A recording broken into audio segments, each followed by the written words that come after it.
आपण आपली पूर्ण महसूल प्रशासन असेल, त्याच्यामध्ये एसडीओ, तहसीलदार, SIO, पूर्ण सप्लाय डिपार्टमेंट, त्यासोबतच पोलीस प्रशासन, SP साहेब देखील माझ्यासोबत आहेत, SDPO असतील, PI असतील, या सगळ्यांची आपण बैठक घेतली. त्यांच्यासोबतच पूर्ण IOCL, BPCL, HPCL, नायरा आणि रिलायन्स या कंपनीचे सेल्स ऑफिसर्स आणि रिटेल आउटलेट्स चे पण सर्व लोक त्याच्यामध्ये उपस्थित होते.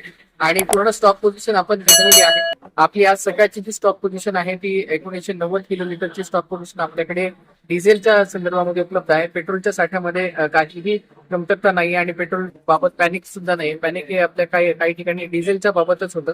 तर 1990 KLची जी आपल्याकडे सप्लाय आहे त्याच्या अगेन्स्ट आपली जी डिमांड आहे ती 1550 KLच्या आसपास आहे.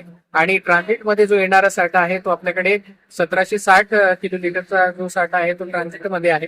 अशी आपली कम्फर्टेबल पोझिशन आहे. आपल्याकडे पूर्ण जिल्ह्यामध्ये 371 पेट्रोल पंप आहेत.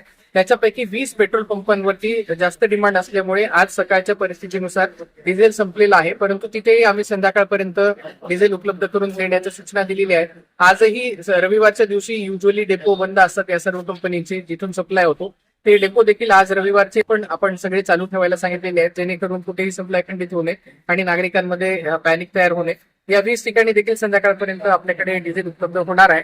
जिथे जिथे डिझेलची कमतरता होईल, कारण आपण बघितलं तर जवळपास 4 दिवसांमध्ये जेवढं डिझेलचा सप्लाय किंवा जेवढा सेल्स या एका पेट्रोल पंपावरून होतो तेवढा एका दिवसामध्ये होत असताना देखील बऱ्याच ठिकाणी आपल्याला आढळून आलेला आहे.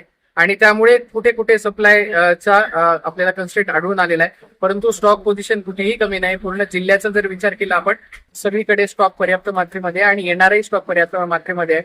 नागरिकांना माझं आव्हान असेल की आपण घाबरून जाऊ नये, पॅनिक होऊ नये, पॅनिक बाईंग करू नये आणि कुठल्याही खुल्या कंटेनर्स मध्ये देखील डिझेल पेट्रोल आपण घेऊन जाऊ नये. ते सेफ नाहीये.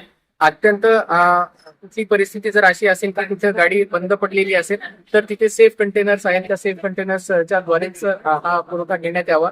यामुळे अननेसेसरी थोडंसं पॅनिक क्रिएट होत आहे आणि कुठलीही साठेबाजी होणार नाही याच्याकडे आपण दक्षता घ्यावी. आपले पूर्ण SI असतील, SI सप्लाय डिपार्टमेंटचे लोक असतील आणि पोलीस प्रशासन असेल, यांना दर तासाला या 371 पेट्रोल पंपांवरती गस्त घालण्याचे निर्देश देण्यात आलेले आहेत.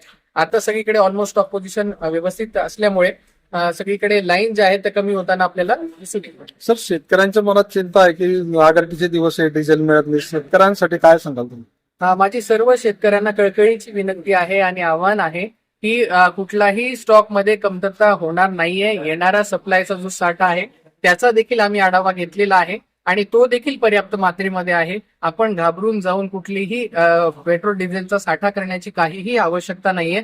आपल्याला गरजेनुसार पेट्रोल डिझेलचा सप्लाय आपल्या जिल्ह्यामध्ये पर्याप्त मात्रेमध्ये उपलब्ध.